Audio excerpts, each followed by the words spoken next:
Hello সবাইকে, কেমন আছো তোমরা? আশা করছি তোমরা সবাই খুব ভালো আছো আর আমিও খুব ভালো আছি। তো দেখো, আমার ছোট্ট একটা মিনি ব্লগে তোমাদেরকে অনেক স্বাগত। তো ভাবছো তো এটা আমি কি করছি?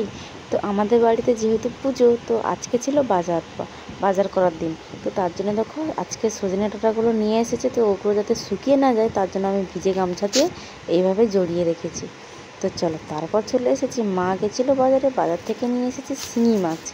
তো এগুলোকে অনেকেই কী মাছ বলো, তো অবশ্যই আমাকে কমেন্ট করে জানাও। আমরা তো এগুলোকে শিঙি মাছ বলে থাকি। তো আমি দেখছিলাম ওর কাঁটাগুলো ভেঙে নিয়ে এসেছি কিনা মা। আমি তারপরে দেখলাম যে কাঁটাগুলো তো ভাঙা নেই, তো তাহলে ওরা মেরে দিতে পারে, মানে বিঁধে দিতে পারে আর কি। আর এগুলো না বিঁধে দিলে খুবই যন্ত্রণা হয়, খুব খুব। আমি যদিও মানে শুনেছি, আমি দেখেছি ও এই। তারপর দেখো এই যে আমি ভাবছি কী করে ধরবো, আমি তো কিছুতেই ধরতে পারছি না।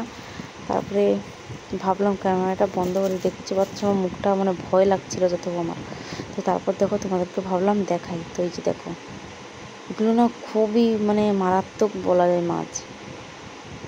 একবার যদি বিঁধে দেয় প্রচণ্ড যন্ত্রণা হয়। তো তারপর দেখো খুব সাবধানে এগুলোকে, এই যে দেখতে পাচ্ছ কীভাবে এগুলো ছটকাচ্ছে।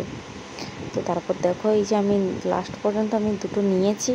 তো এই যে দেখো আমি যে কেটেছি তোমাদেরকে দেখাচ্ছি। তোমরা অনেকেই ভাববে যে এগুলো সাব মাছ, তো জানি না কাদের কি বলো। তো আমরা এগুলোকে সাব মাছ, এগুলো মোটেও সাব মাছ নয়।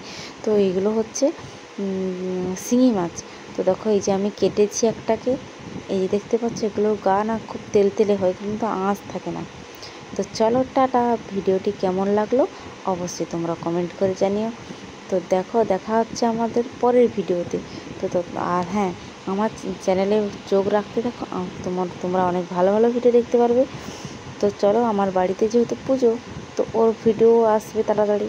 তো টাটা, বাই।